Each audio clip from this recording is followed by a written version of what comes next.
Ang kapayapaan po ng Diyos Ama at ating Panginoong Kristo ang manatili sa atin, mga kapatid. Muli po ay nag-aanyaya kami sa inyo na sa loob ng mga susunod na oras ay samahan ninyo kami sa pagtunghay sa iba't ibang mga usaping pangpananampalataya. Kasama po na ating mga kapatid sa Church of God International. Muli po ay wine-welcome namin kayo dito sa ating pong Worldwide Bible Exposition. Kasama po natin ang kapatid na Eli Soriano. Kapatid na Eli, magandang araw po sa inyo. Magandang araw mga kababayan, saan man kayo naroon. Ang atin pong programa ay napapakinggan, napapanood sa iba't ibang panig ng mundo. Kung saan man mayroong mga Pilipino at mga kababayan tayo na mayroong mga anumang bagay na maaring suliranin o duda o kaya naman just for the sake of curiosity, kasama natin sila sa ating tinatawag na Bible Exposition. Ay umaasa po kami na makikinabang tayo dito sa ating ginagawa. Alin man pong bagay na ginagawa natin ukol sa Diyos, mayroon po itong pakinabang. Pakinabang na hindi lamang sa material, kundi pati sa bagay na espiritual. Gaya po ng sinabi ng Apostol Pablo kay Timoteo sa 4:8 ng unang Timoteo. Pakinggan po ninyo ito. Sapagkat sa pagsasanay ng katawan ay may kaunting pakinabang, ngunit ang kabanalan na sa lahat ng mga bagay ay pinakikinabangan na may pangako sa buhay na ito at sa darating. Ayan, ang nasasakop po ng pagsasanay ng kabanalan o ng pagsasanay ng mga bagay na ukol sa Diyos at pananampalataya ay may pakikinabangin sa buhay na ito at saka sa darating. Yung pagsasanay ng katawan, bodily exercise, kagaya po nung nagbabody building, gumagawa ng mga fitness activities, merong kaunting pakinabang yan sa katawan. Pero pag ang pinagsasanayan natin ay yung kabanalan, yung pagkilala sa Diyos, paglilingkod sa Diyos, pagsunod sa Kanyang kalooban, may pangako and wika yun, may pakinabang sa buhay na ito at saka sa darating. Kaya ang anyaya po namin sa inyo, mga kapatid, alakip yung aming pag-asang makikinabang tayo sa ating gagawing ito, ay bigyan nyo kami ng ilang sandali, isang oras at kalahati, sa pagsusuri ng aral ng Diyos na ibig po naming maibahagi sa inyong lahat. Alam namin sa ating panahon, marami namang relihiyon na nagtuturo, maraming mangangaral na nangangaral. Kaya lang, sa aming sarili, ako po, hindi ako kontento sa naririnig ko sa mga relihiyon. Gaya ng ipinagpaunan ng Panginoong Hesus, doon sa 24 ni Mateo, pakinggan niyo po ito. Sapagkat may magsisilitaw na mga bulaang Kristo at mga bulaang propeta at magpapakita ng mga dakilang tanda at mga kababalaghan. Ano pat ililigaw kung maaari, pati ng mga hirang. Ayan, meron daw lalabas o lilitaw mga bulaan. Yung pong bulaan, ang kahulugan po nun, sinungaling, manluloko.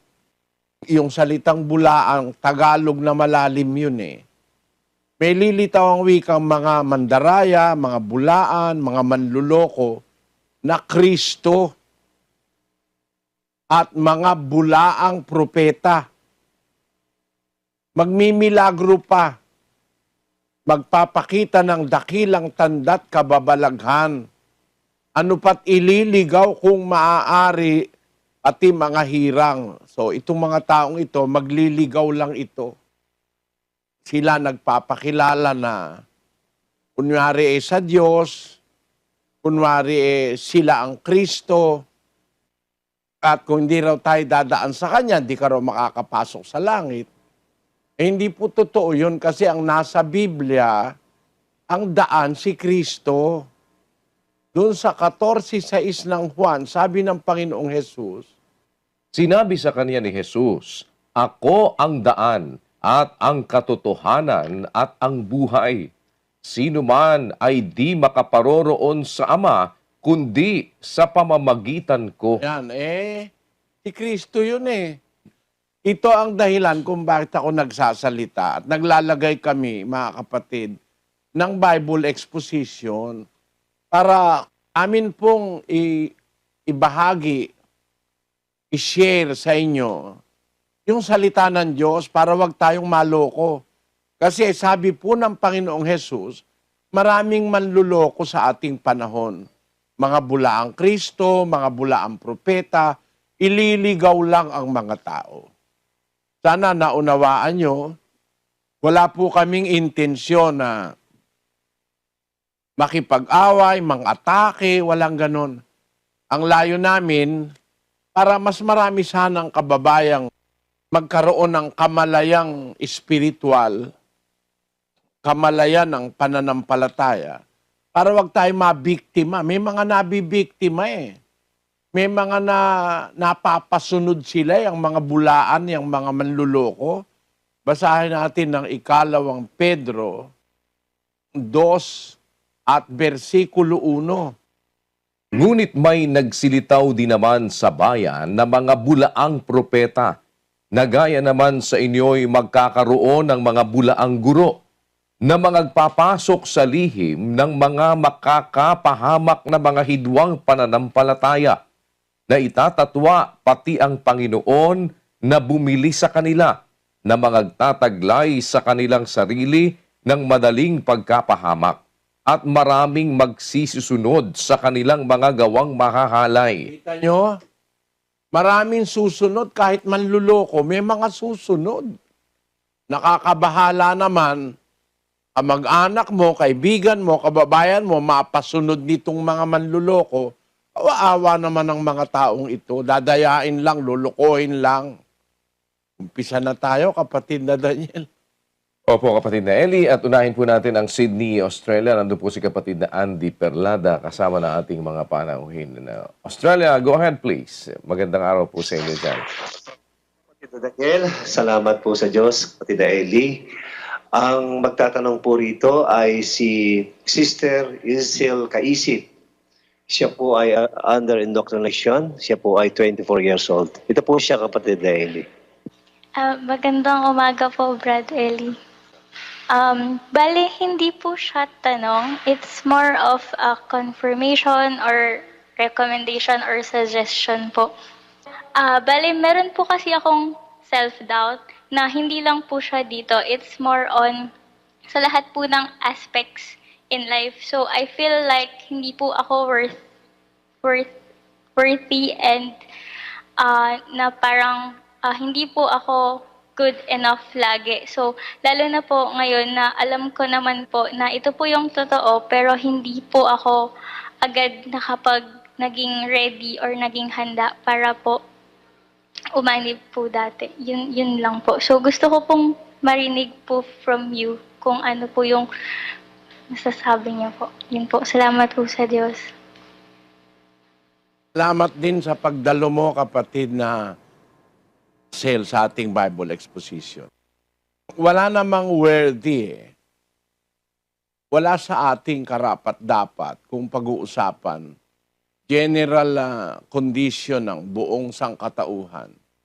Lahat kasi ng tao were fallen as victims of sin, victims of deceit. Kaya ang sabi doon sa 3 ng Roma, pakinggan mo ang ating mababasa sa versikulo 12.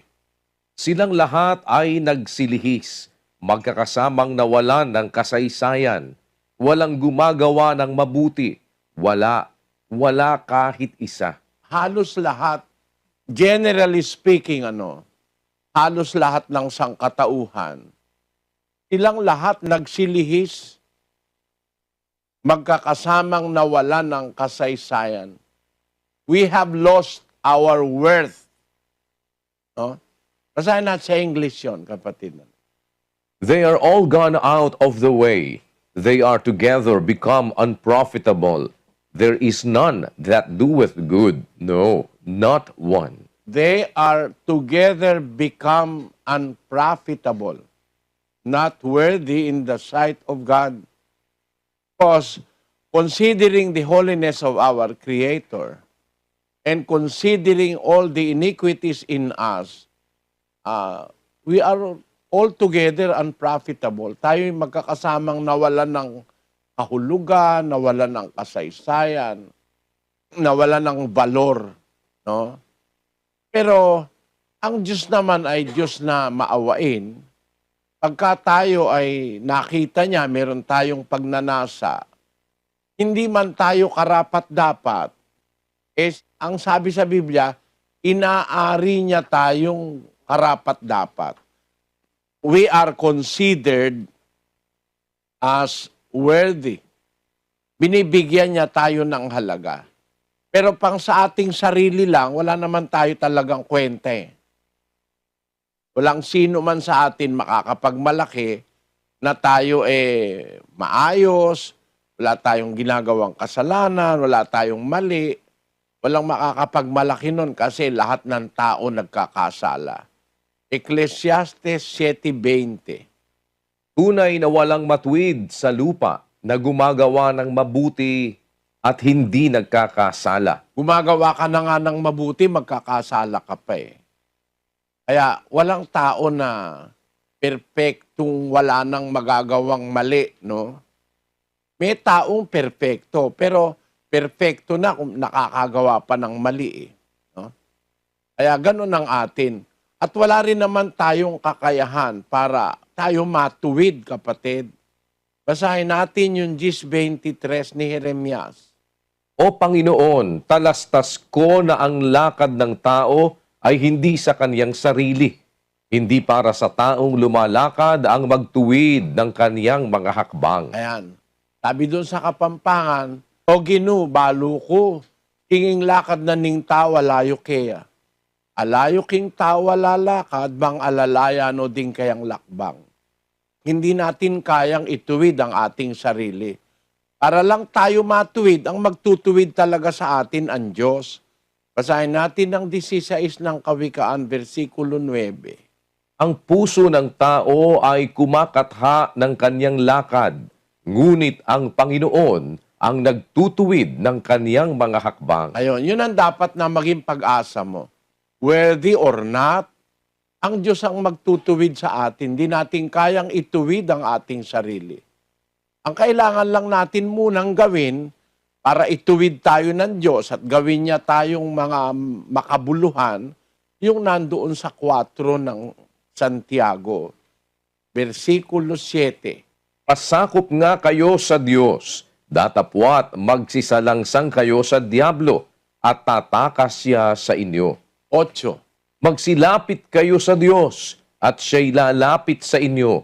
Mga glinis kayo ng inyong mga kamay, kayong mga makasalanan, at dalisayin ninyo ang inyong mga puso, kayong mga may dalawang akala. Gis, Mangagpakababa kayo sa paningin ng Panginoon, at kanyang itataas kayo. ayan, yan ang mga suggestion ng salita ng Diyos para tayo ituwid ng Diyos. Sabi ng Biblia, pasakop kayo sa Diyos. Tatapot magsisalangsang kayo sa diablo. Tatakas siya sa inyo. Pagsilapit kayo sa Diyos, siya'y lalapit sa inyo.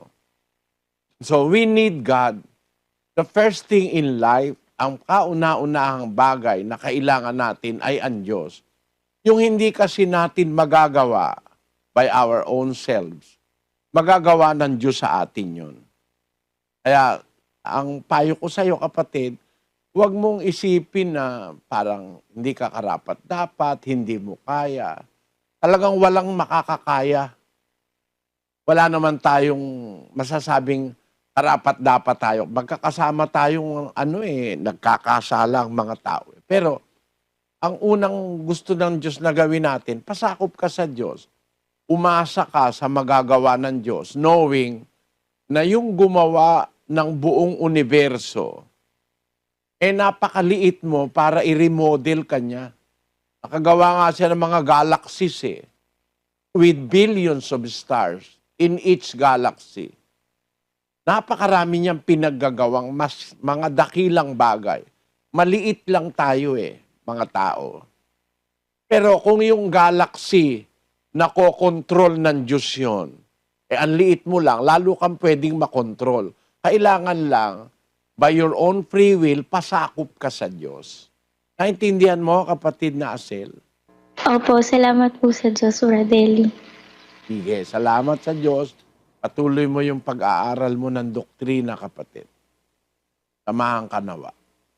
Salamat po sa Diyos. At punta po tayo ng Seoul, South Korea. Si kapatid na Luis Nolasco nandoon kasama na atin pong mga panauhin. Go ahead po, dyan sa Korea. Salamat po ng marami sa Diyos. Kapatid Eli ay si kapatid na Jason Olipas, isa pong Katoliko. Magandang gabi po, Brother Daniel, at sa lahat pong nanonood po ngayon. At magandang umaga din po sa inyo, Brother Eli. Salamat sa Diyos at napagbigyan akong magtanong ngayon sa Bible exposition ngayong oras na ito. So, ito po yung tanong ko po, Brother Eli. Brother Eli, normal lang po ba ang inggit? Ano po ang mabuting paraan para maiwasan ito? Salamat po sa Diyos. Alam mo, kapatid, kung pag-uusap natin Biblia, hindi normal ang inggit. Ang inggit galing kay Satanas. So, hindi ito normal. Hindi kasi normal na ang ating pagkatao ay makontrol ng kaaway ng Diyos. Ang inggit galing kay Satanas. Basahin natin ang Santiago, Kapitulo 3, versikulo 16 at 15.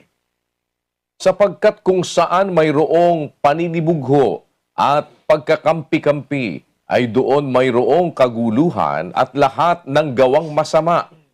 Hindi ito ang karunungang bumababa mula sa itaas, kundi ang nauukol sa lupa, sa laman, sa diablo. Ayan, yung mga bagay na nararamdaman ng tao sa lupa, na labag sa kalooban ng Diyos, galing sa diablo yan Hindi yan yung karunungang bumababa mula sa itaas, kundi ang naukol sa lupa, sa laman at saka sa diablo. Alin yan? Yung sabi sa 16, saan mayroong paninibugho. Yung paninibugho, selos, sa Biblia, sinonimo yon ng inggit. Yung naiinggit ka. No? Kontra sa pag-ibig yun Kasi ang pag-ibig, hindi naiinggit. Basahin natin ng 13:4. Ang pag-ibig ay mapagpahinuhod at magandang loob. Ang pag-ibig ay hindi nananaghili. Ang pag-ibig ay hindi nagmamapuri, hindi mapagpalalo. Pag may pag-ibig ang tao, sabi, ang pag-ibig magandang loob. Ang pag-ibig hindi nananaghili.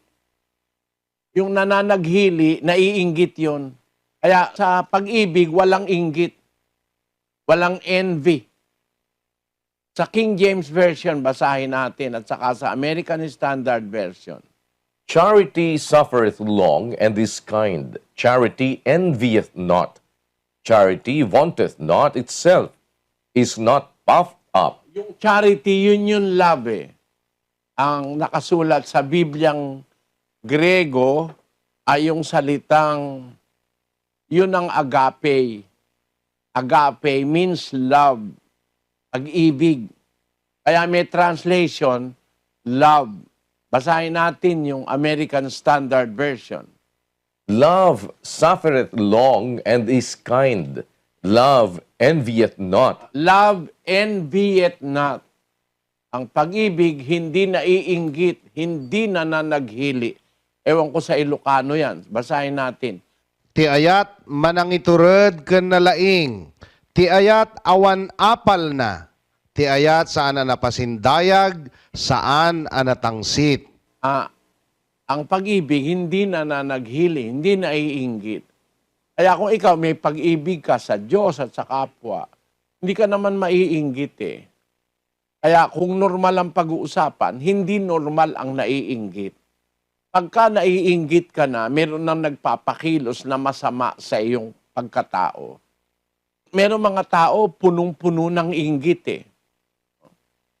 Meron mga ganun tao. At sa inggit nila, pati yung masama, kinaiinggitan nila eh. Basahin natin ang 24:1 ng Kawikaan.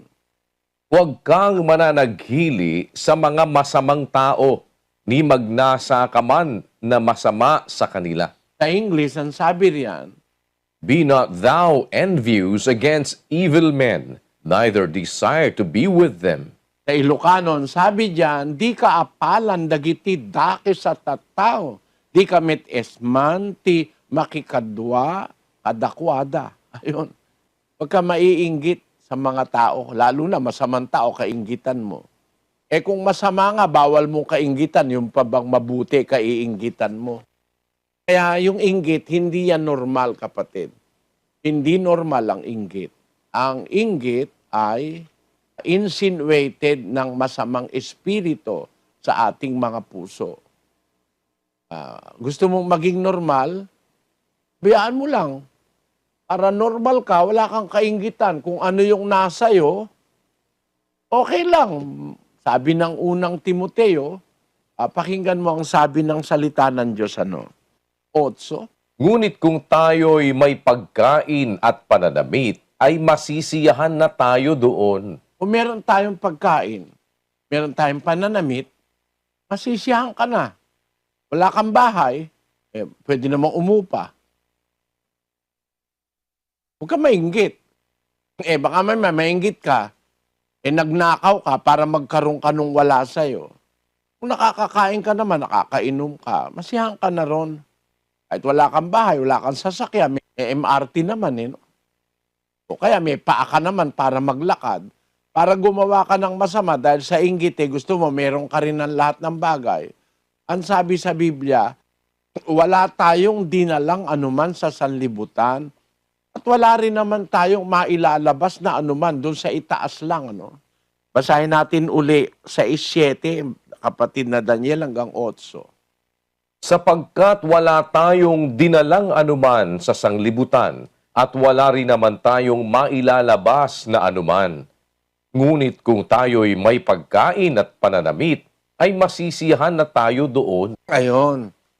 Wala naman tayong dinala sa libutan. Nung ipanganak ka, wala kang ang brief Hubad ka Sabi nga ni Job, hubad akong lumabas sa bahay bata ng aking ina. Hubad din akong babalik doon sa Panginoon. Kaya, di ka makakapagdala ng isang ternong Amerikana Kahit nabihisan ka bago ka ilibing, pag harap mo sa Diyos bulok na yun Kaya wala tayong dinala sa libutan, wala tayong mailalabas. Sabi ng Biblia, kung meron tayong pagkain, meron tayong pananamit, masisiyahan na tayo doon. Huwag nating pamahayin sa ating kalooban ang inggit sa kanino man. Sapagkat ang Diyos naman ay hindi naman siya maramot Pag nakita niyang wala ka namang masamang intensyon, kahit na hindi ka humihingi, kung minsan bibigay niya sa iyo Ganon ang Diyos na nasa Biblia. Sa Efeso 3:20. Ngayon, sa makapangyarihang gumawa ng lubhang sagana ng higit sa lahat ng ating hinihingi o iniisip, ayon sa kapangyarihang gumagawa sa atin. Maliwanag, Ang Diyos may kapangyarihang gumawa ng lubhang sagana higit sa lahat ng ating hinihingi o iniisip. More than what you can think of and more than what you can ask for. Nakakagawa ang Diyos. Ang mahalaga lang makita ng Diyos, wala kang inggit, kontento ka, may pagkain ka, may damit, masaya ka na, makita mo, dadating ang araw, magsikap ka lang, magkakaroon ka rin nung nasa iba, aalisin ng Diyos yung magkaroon ka pa ng inggit. Naunawaan mo, kapatid na Jason? Klaro. Klaro-klaro po. Salamat, kapatid. Sana tuloy mo. Tuloy tayo, kapatid na Daniel. Opo, at puntahan naman po natin ang San Joaquin, Iloilo. Nandun si kapatid na Noli Molero, kasama natin mga panauhin. San Joaquin, go ahead, please. Kapayapaan mula sa Diyos Ama at sa ating Panginoon Kristo ang maghari sa ating lahat. Mayroon po dalawang magtatanong po rito, kapatid na Daniel at kapatid na Eli, sa hanay ng kapulisan at hanay ng Teachers Parents Association. Sige, kapatid. Magandang gabi po, kapatid na Brother Eli. Bilang representante po ng Parents Teacher Association at public servant na rin po, ito po ang aking tanong. Sa pananampalataya at Biblia, reliyon, at sa mga iba pang babasahin o anuman ang sa mga magazine, paano po natin maiiwasan ang lumalala po at dumadaming problema natin tungkol po sa teenage pregnancy sa ngayong panahon po?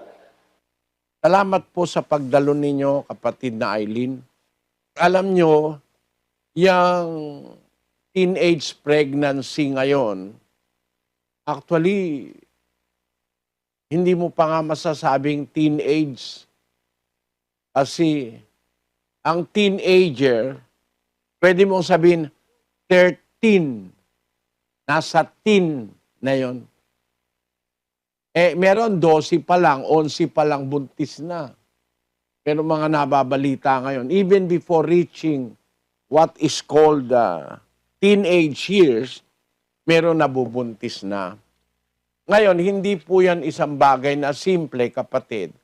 Marami na pong panggagalingan yan, which ako, sa paniwala ko, uncontrollable na yan ngayon eh. Hindi na po natin makukontrol. We have gone out of proportion already. At to the point na walang power na makakakontrol na sa kasamaan sa mundo ngayon. Basahin natin ang ikalawang Timoteo 3:13. Datapwat ang masasamang tao at mga magdaraya ay lalong sasama ng sasama na mga dadaya at sila rin ang mga dadaya. Ayan, hula po sa Biblia yan, kapatid. Basahin natin sa Ilonggo, kapatid na Mel. Samtang ang malaot nga mga tao, kag mga dayaon, magalain, kag magalain pa, nga nagadaya, kag ginadayaan. Kasama po ang ating mundo.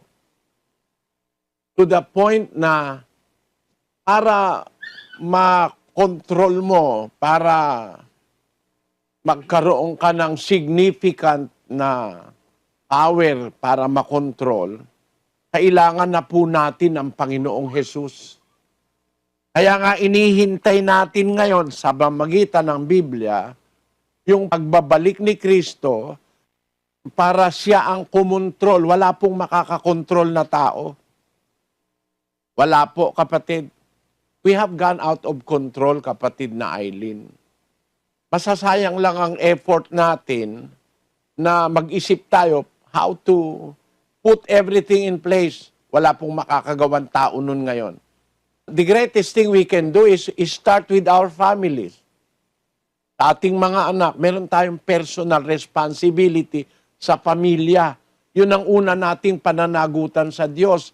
5:8 ng unang Timoteo. Pakinggan nyo. Datapwat kung ang sino man ay hindi nagkakandili sa mga sariling kanya, lalong-lalo na sa kanyang sariling sangbahayan, ay tumanggi siya sa pananampalataya at lalong masama kaysa hindi sumasampalataya. Ayan. Utos ng Diyos yan na kakandilihin natin ang ating sambahayan. Kasi at least, kaya mo yon. 5 lang, 10, kaya mo. Pero pagka barangay na, mahirapan ka na. Lalo na pagka syudad na, o kaya ay probinsya na, o kaya ay bansa na, mahirapan ka na, marami ka nang makakalaban. Hindi ka tatagal. Kaya umpisa natin dun sa kaya natin sa ating sambahayan. Let us care for our children. Yun ang utos ng Diyos na yung ating sambahayan ng ating pag-igihin, pagbutihing bantayan, na yung ating mga anak, pagbata pa, huwag natin pabayaang may hawak ng cellphone, titingin sa YouTube, makakakita ng mahahalay na mga panoorin doon. Pagka nakita niya na yon, mag-e-experiment siya. Sila, ilang panahon lang, buntis na yung bata. Masama, hindi mo naman makokontrol yung internet. Ginagamit ng dyablo yan para magkalat ng lagim sa mundo. Hindi mo rin naman makokontrol yung paglabas sa bahay ng anak mo, pupunta ng eskwela. Kaya yung madadatnan niya sa eskwela, andun yung mga drugs, andun yung mga tinatawag na sorority, saka mga fraternity na nagkakalat din ng lagim. May mga barkada, mga gang. Kaya we have gone out of control. Ang pag-asa na lang ng mundo, kapatid, ay ang pagbabalik ni Kristo. Kasi sabi sa Biblia, pagbalik ni Kristo, He will rule the world for the next 1,000 years. Paghaharian niya ang mundo ng 1,000 years bago magwakas. Kasi nga, ay matindi Di kaya ng mga gobyerno. Walang makakakaya na niyan. Ako po, sa pag-aaral ko ng Biblia, wala nang power na makakakontrol within humanity to correct our ills, to correct our wrongs in society. Mahihirapan tayo. Pamilya na lang ang ating pag-asa. Kung bawat isa sa atin will look for our own family, at least makakabawas tayo. Kasi the world is going into destruction. We are literally going into our own destruction. Basahin natin ang Apokalipsis sa Kapitulo 11, versikulo 18. Pakinggan niyo po ito. At nangagalit ang mga bansa, at dumating ang iyong puot, at ang panahon ng mga patay upang mga hatulan, at ang panahon ng pagbibigay mo ng gantimpala sa iyong mga alipin na mga propeta, at sa mga banal, at sa mga natatakot sa iyong pangalan, maliliit at malalaki, at upang ipahamak mo ang mga nagpapahamak ng lupa. Basahin natin sa English. Yung salita, upang ipahamak mo ang mga nagpapahamak ng lupa. Anong sabi sa English doon, kapatid na Daniel? And shouldest destroy them which destroy the earth. God will destroy them that destroy the earth. Why? We are heading into destruction. Tayo rin ang gumagawa ng ating sariling destruction. Kaya sabi ko sa inyo, kapatid na Eileen, napakalawak Mahirap mong kontrolin. Ang distraction nating ginagawa, destruction of the environment, literally speaking. No? Ang ating karagatan ngayon, punong-puno ng plastic. Namamatay ang mga pating, mga balyena pag nakakain ng plastic. No? One garbage truck, ang itinatapon sa plastic sa oceans every minute. One garbage truck of plastic in every minute, that is 8 million tons every year of plastic found in the most remote places of our oceans. Sino ngayon ang maglilinis niyan?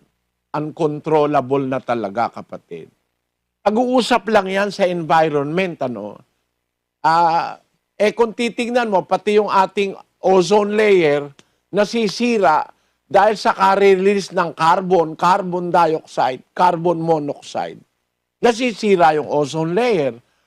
We are heading into destruction, really, scientifically speaking, at spiritually speaking. We are heading into destruction because we have destroyed our own selves because of our sins, our interest, our love for ourselves without considering loving other people. Kaya ang nangyayari sa atin ngayon, sabi ng Biblia, there will come a time that God will destroy those which destroy the earth. Practically, talagang tayo ay papunta sa destruction. Our only hope, kapatid na Eileen, is the coming of our Lord Jesus Christ that will rule the earth for 1,000 years after the first resurrection.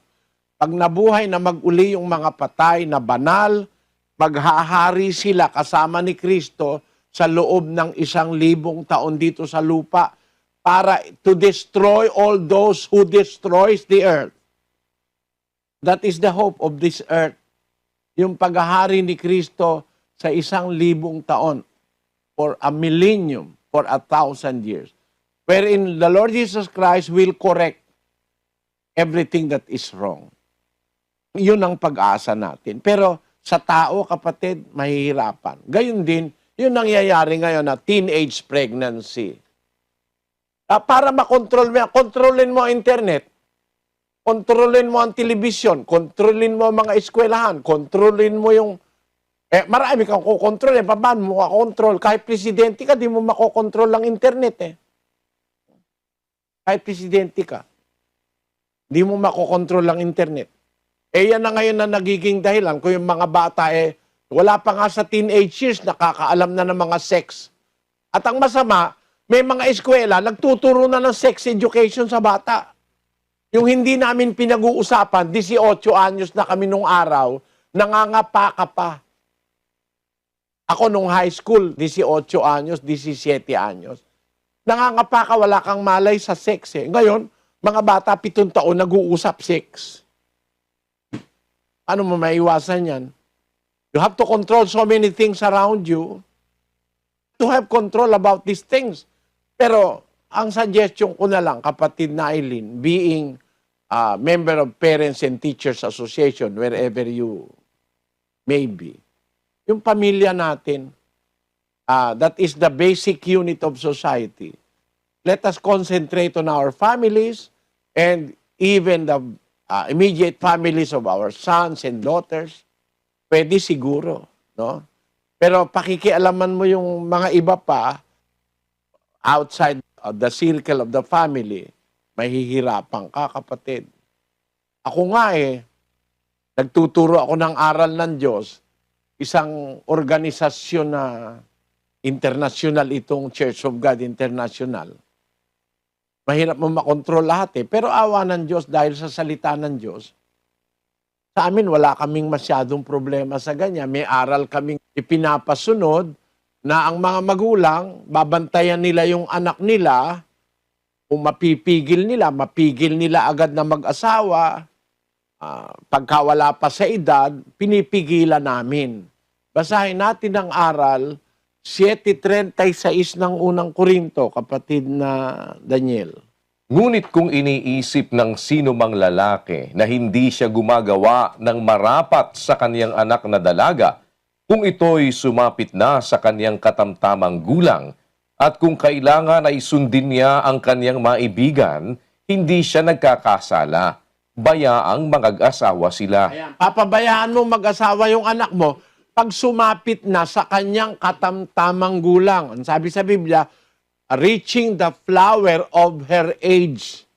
Pero hanggang wala pa dun sa flower of her age, yung age of maturity, ba kailangan pinipigil ng magulang ang kanyang anak sa pag-aasawa o sa mga ma-indulge sa sexuality? Basahin natin yung 38. Kaya nga, ang nagpapahintulot sa kaniyang anak na dalaga na mag-asawa ay gumagawa ng mabuti. At ang hindi nagpapahintulot na siya'y mag-asawa ay gumagawa ng lalong mabuti. For the meantime na kaya mo pang pigilin yung anak mo, gumagawa ka ng lalong mabuti pagka pinipigilan mo. Kaya kung di mo na mapipigilan, hayaan mo nang mag-asawa pagka nakalagpas na sa kanyang katamtamang gulang. Hindi pa naman ustong edad yung 15 anyos, 16, 19. Miski nga sa batas, hindi pa yun, hindi pa legal age yun eh. Under always the custody of the parents. Kaya yun po ang maipapayo ng Biblia, kapatid. Pero para pigilan natin ngayon yung maiwasan yung lumalalang teenage pregnancy on a wider scope as a nation, naku, napakahirap niyan, kapatid. Let us start with our family individually at siguro makaka-contribute tayo for the betterment of our society. Naunawa mo po yung sagot ko, kapatid na Eileen. Maraming salamat po, Brother Eli Soriano po sa sagot ng aking katanungan. Dito naman po tayo kay Grace Mercolio. Yung tanong ko po is yung baptism ba prerequisite sa salvation? At kung prerequisite po siya, bakit po nasabi ni Jesus doon sa magnanakaw na nakatibi niyang nakapako sa krus na right this moment you will be with me in paradise po? Hindi naman po na-baptized through water yung magnanakaw. Thank you po. Salamat din po, kapatid na Grace. Alam niyo po, ang Biblia nagtuturo na ang baptism ay kailangan sa tao na sumasampalataya. Ang sabi po sa Biblia sa Hebreo 5:13, Sapagkat bawat tumatanggap ng gatas ay walang karanasan sa salita ng katwiran, sapagkat siya'y isang sanggol. di kailangan binyagan yung bata kasi wala naman siyang alam sa katwiran. Ang binibinyagan yung matanda na, makasalanan, tapos nagsisisi, kailangan binyagan. 2:38 ng gawa. At sinabi sa kanila ni Pedro, Mangagsisi kayo at mangagbautismo ang bawat isa sa inyo sa pangalan ni Hesukristo sa ikapagpapatawad ng inyong mga kasalanan at tatanggapin ninyo ang kaloob ng Espiritu Santo. Ang sinasabihan ni Pedro, yung mga nagkasala, matatanda na, kailangan magsisi, yun ang pinapabautismo. Utos yan sa sumasampalataya ng mga meron ng wisdom. Nakakaintindi na, hindi bata, hindi sanggol. Sabi mo, kapatid, prerequisite ba yun sa salvation? Hindi naman nagtuturo si Kristo ng walang kinalaman sa salvation eh. Siya may utos magbautismo eh. Kaya nga, ang mga Kristiyano nung una, pinabautismohan niya sa mga apostol. Basahin natin ang 4:1 ni Juan. Nang maalaman nga ng Panginoon na nabalitaan ng mga Fariseo na si Jesus ay gumagawa at bumabautismo ng lalong maraming alagad kaysa kay Juan. Ayun, mas maraming nababautismo ng Panginoong Kristo kaysa kay Juan. Ba't siya magbabautismo kung hindi requisite yun sa kaligtasan? Although, hindi naman siya personal na nagbabautismo, kundi inuutusan niya yung kanyang mga alagad. Kung hindi requisite yon, kapatid, bakit naman uutusan ni Kristong magbautismo? Requisite yon, kailangan yon sa salvation because that represents the washing away of our sins.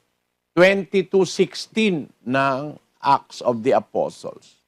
At ngayon, bakit ka tumitigil? Magtindig ka at ikaw ay magbautismo at hugasan mo ang iyong mga kasalanan na tumatawag sa kaniyang pangalan. Dahil talata sa Biblia, inuutusan ng tao na nagsisisi, mabautismuhan para mahugasan ang kasalanan. Kailangan yan, kapatid. Katunayan doon sa unang Pedro, Kapitulo 3, versikulo 21. Na ayon sa tunay na kahawig ngayoy nagligtas sa makatwid bagay ang bautismo, hindi sa pag-aalis ng karumihan ng laman, kundi sa paghiling ng isang mabuting budhi sa Diyos sa pamamagitan ng pagkabuhay na mag-uli ni Hesukristo. Yun. Yung bautismo ngayon, nagliligtas yun. Kailangan yun sa kaligtasan. Ang bautismo, hindi para alisin yung mga, meron kang sakit sa laman, Meron kang buni, meron kang lepra, o leprosy, o meron ka, halimbawa, yung laman mo ay merong yung psoriasis. Hindi yun ang layo ng bautismo, kundi para yung budhi mo matinlo nga konsyensya. Kundi subong nga pakiluoy sa Dios tungod sa matinlo nga konsyensya. Ang bautismo ay isang paraan ng Diyos to cleanse our conscience. Kaya kailangan yon, kapatid. Ngayon, ang tanong ng kapatid, bakit yung magnanakaw? Paano naman babautismohan yung kapatid? Mamamatay na sila pareho, nakapako sila ron. Hindi dahilan yun. Kung halimbawa, ikaw naman, kapatid na Grace, hindi ka naman nakapako. Ano gusto mo? Ipako ka o bautismohan ka? Mas gusto ko na bautismo kaysa ipako ako ron. Alam mo ba kung gaano katagal sila nakapako ron? 6 na oras mahigit. Nakapako. Hindi ka nga ipako. Dumi pa ka lang ganun 1 oras, baka hindi ka makatagal eh. Nakapako ka pa, tumutuloy yung dugo mo. Tapos ang sakit-sakit pa. Siguro, sabi ng Panginoon Kristo, magkatabi naman sila. Siya ang tagapagligtas eh. Siya nag-utos ng bautismo eh. Alangan naman sabihan niya yung magnanakaw, hoy, kailangan magpabautismo ka. Baka dyan, pumunta ka kay Pedro, pabautismo ka. Alam ni Kristo, hindi na pwede yun, kapatid. Nung magkita sila, huling oras na nila. Kaya, nakita niya, sumasampalataya sa kanya yung isang magnanakaw. 2 kasi yun eh. Yung isa, ayaw maniwala kay Kristo, tinutudyo pa nga eh. Nang aasar pa eh.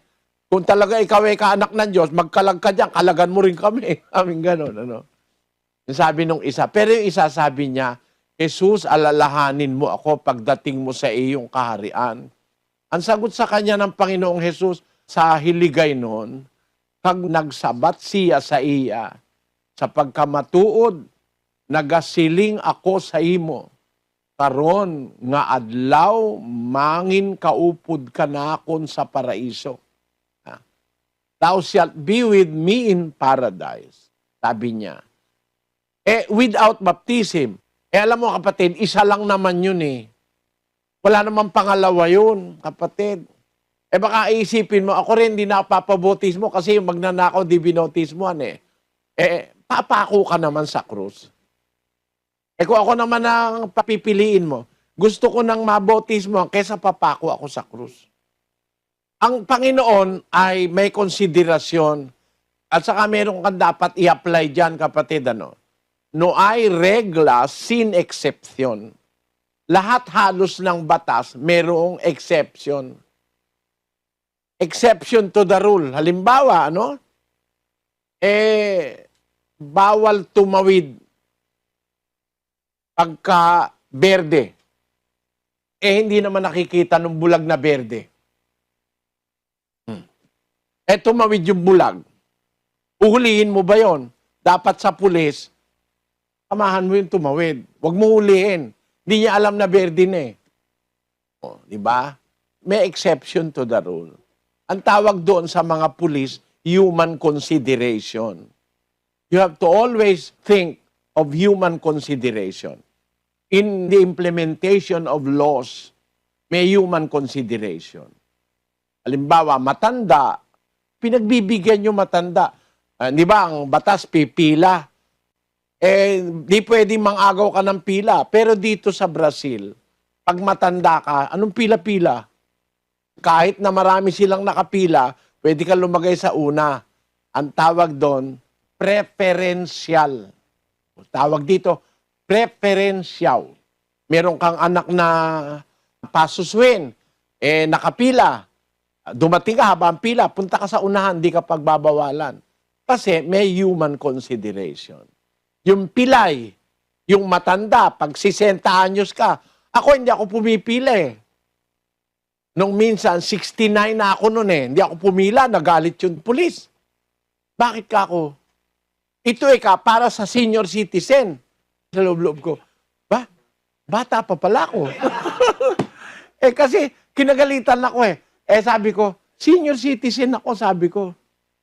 Hiningi yung ID. Nung makita niya, 69 ako. Mahigit na nga ako sa senior eh. Kasi dito, yung mga tao siguro, kakakain ng karne.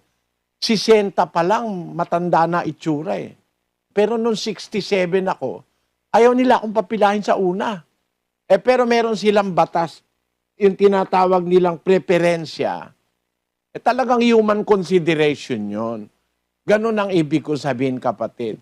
Kahit batas yung bautismo, doon sa isang pagkakataon, isa lang yun wala namang iba Sa isang pagkakataon na yun na pareho na silang nakapako sa krus. At saka ang kausap mo na ron si Kristo.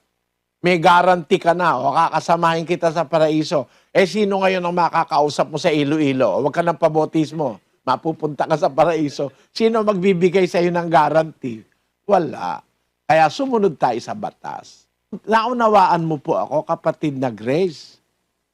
Opo, maraming salamat po. Salamat din sa iyo, kapatid. Salamat po sa inyong pagdalo. Pagpalain nawa kayo ng Panginoon at inyong mga pamilya. Salamat po, salamat sa Diyos. At puntahan po natin agad ang Makati City. Nandun si kapatid na Ricky Lugto, kasama po na ating mga panauhin. Go ahead, Makati, please.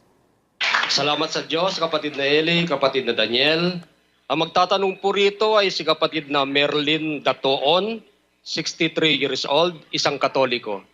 Good evening po, brother. May itatanong lang po ako sa inyong reliyon. Dating Dan, bakit wala kayong imahin? At kapatid na Merlin, kasi bawal ng Diyos yung mga imahin, kapatid. Bawal sa Biblia yon. Kahit sa Bibliang Katoliko, nakasulat yon, huwag kang gagawa ng mga imahin. Nagtataka lang ako, malakas kasi kita dyan Pag may mga imahin, pwedeng itinda, meron nga namomorsyento pa Bawal ng Diyos yan. Basahin natin ang 5:8 ng Deuteronomio. Huwag mong igagawa ang iyong sarili ng anumang larawang inanyuan na nasa langit sa itaas o nang nasa lupa sa ibaba o nang nasa mga tubig sa ilalim ng lupa. Yan, Bibliang Katoliko yan, kapatid. Huwag mong igagawa ang iyong sarili ng anumang larawang inanyuan, nasa langit o nasa itaas, nasa lupa sa ibaba o nasa tubig sa ilalim ng lupa. Bawal gumawa niyang mga imahin na yan at sasambahin mo, luluhod ka, papanalanginan mo, bawal. Tuloy natin sa 9. Huwag kang magpapatira pa sa kanila, ni sasamba sa kanila, sapagkat ako na Panginoon mong Diyos ay isang Diyos na mapanibughuin. Naninibugho ang Diyos pagka sasamba ka sa larawan o sa mga imahin. Kasi dapat nating sinasamba ang Diyos lang. Sinasabi rin sa Biblia, sinasabi rin sa pasyon. At yung mga kapatid, kung Katoliko ka, dapat alam mo ito. Ang sabi, sulat mong maalaman sa sulat na papalaman ang poong Diyos nga lamang,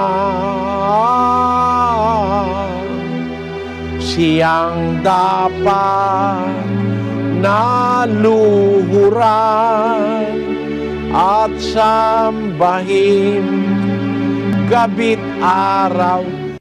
Ang poong Diyos lamang. Alam mo naman ang kahulugan nun lamang, di ba? Walang iba. Ikaw lamang ang aking iibigin magpakailanman. Pag sinabing lamang, walang iba. Ang sabi ng pasyon na kinopya sa Biblia ni Padre Mariano Pilapil, ang sabi, ang poong Diyos lamang ang dapat naluhuran at sambahin gabi't araw. Ang Katoliko, lumuluhod sa mga imahin. Bawal ng Diyos yun, kapatid. Walang pagka-Diyos doon, di mo dapat luhuran yun. 17:29 ng gawa. Pakinggan mo, kapatid, nasa Biblia, ha? Yamang tayo nga'y lahi ng Diyos ay hindi marapat nating isipin na ang pagka-Diyos ay katulad ng ginto o ng pilak o ng bato na inukit ng kabihasnan at katalinuhan ng tao. Hindi nga natin dapat isiping may pagka-Diyos doon There is not a little touch of divinity sa mga imahen. Walang kahit kapirasong pagka-Diyos doon. Mga ginto, pilak, bato, kahoy, kung ano-ano pa, na inukit ng kabihasnan at katalinuhan ng tao. Bawal ng Diyos yan, kapatid na Merlin. Kaya wala kaming imahen. Naintindihan mo po, kapatid na Merlin? Opo. Magandang gabi sa iyo, kapatid na Merlin, at samahang kanawa ng Panginoon. Salamat po at salamat sa Diyos. Sa Phnom Penh naman po tayo sa Cambodia, si kapatid na Rodel Blasa kasama na ating mga panauhin. Go ahead, Cambodia, please. Salamat po sa Diyos, kapatid na Daniel. Kapatid na Eli, ang magtatanong po rito ay si Brad Mark Boniel, 34 years old, Roman Catholic. Narito po siya. Magandang gabi po, Brother Eli. Ano po bang tamang paliwanag at tayo ay nilikha ng Diyos? Na kapag namatay naman po pala tayo, magkakaroon ng paghahatol, hindi naman po pala lahat mapupunta sa langit. Yun lang po at maraming salamat.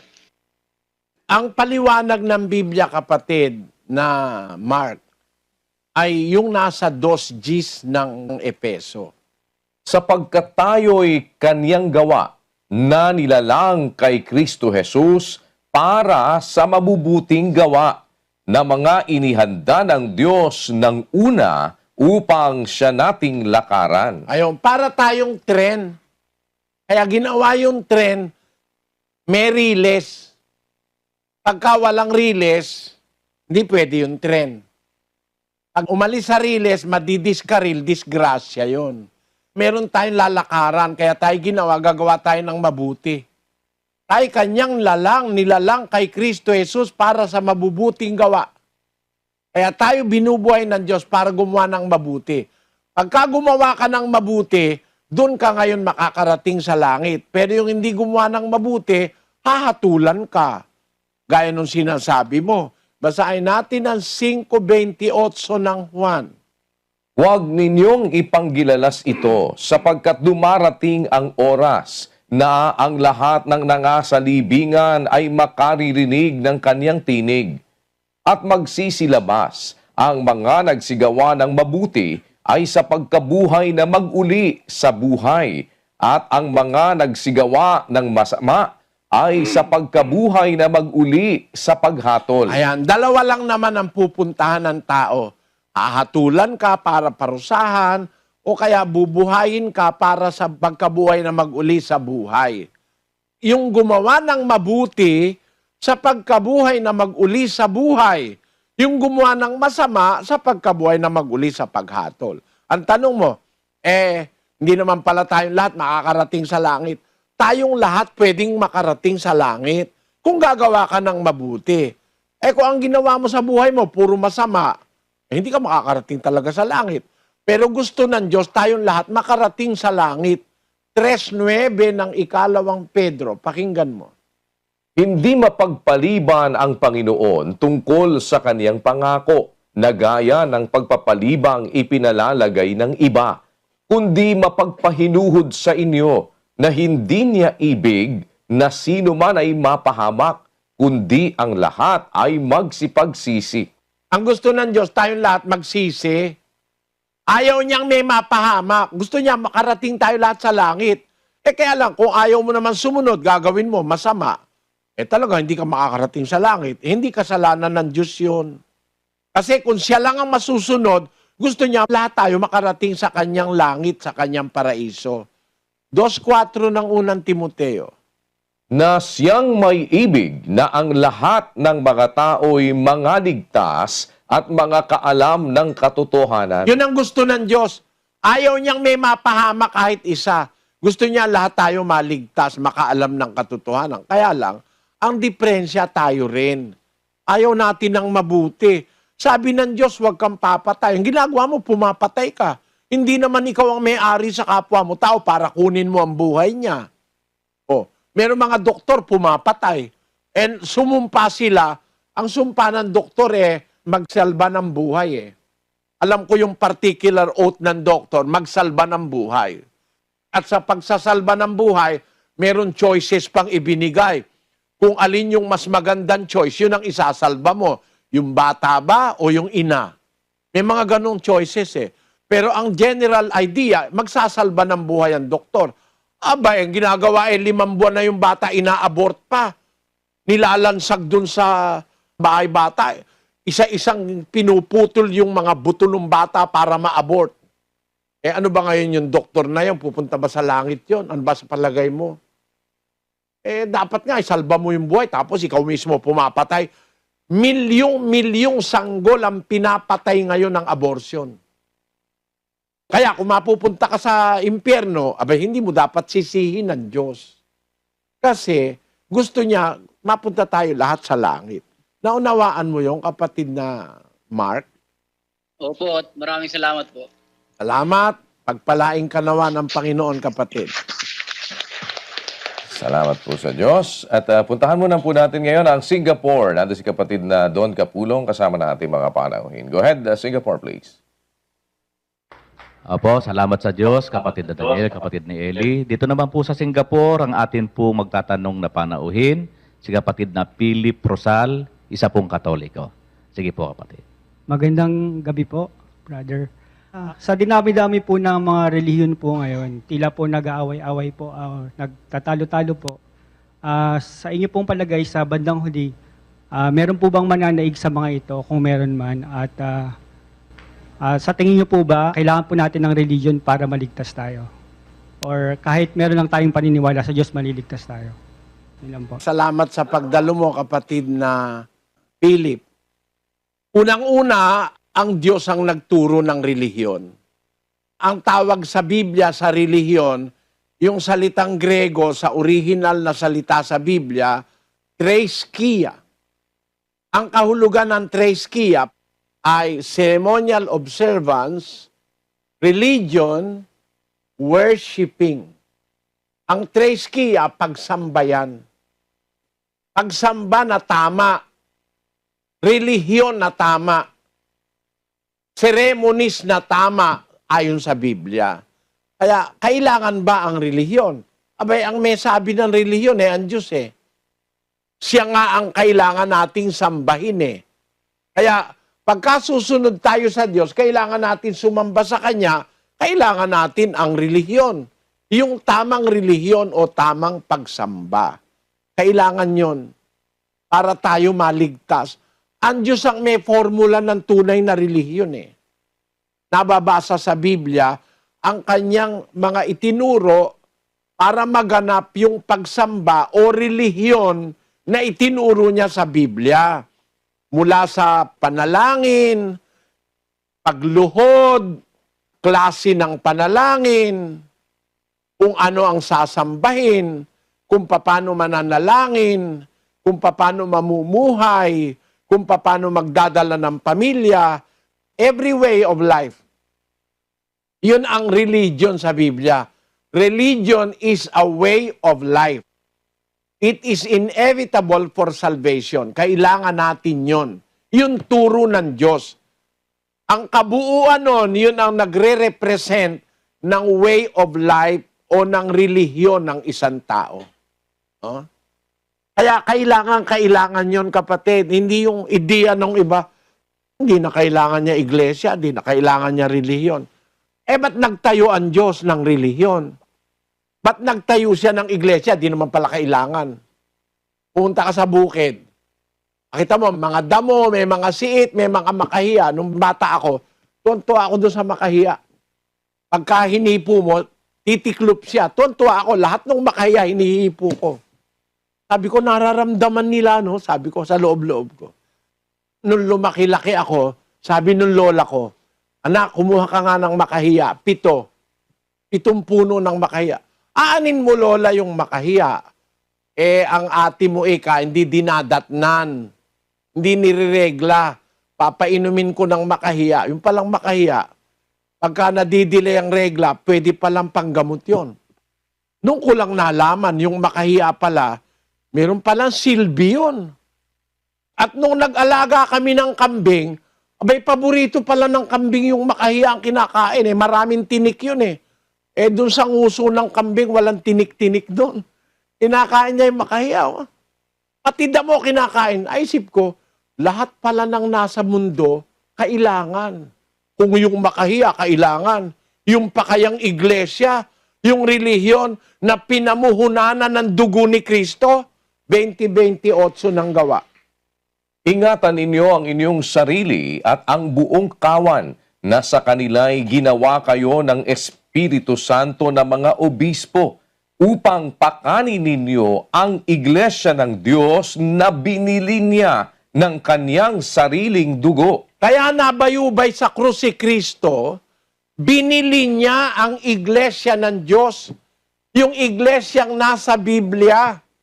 Binili niya ang ating kasalanan para tayo maligtas. He redeemed us from our sins. Saan? Sa iglesia ng Diyos. Yun ang relihiyong itinuturo sa Biblia, iglesia ng Diyos. Ang kaisa-isang relihiyon na nasa Biblia, ang iglesia ng Diyos, binili ni Kristo ng kanyang sariling dugo. Basahin mo sa lahat ng Biblia, andun yan. Nagtatag ang Diyos ng relihiyon o ng iglesia at doon niya itinuturo ang tamang pamumuhay sa iglesia ng Diyos. Doon itinuturo ang tamang pamumuhay, a way of life. Basahin natin ang unang Timoteo 3:15.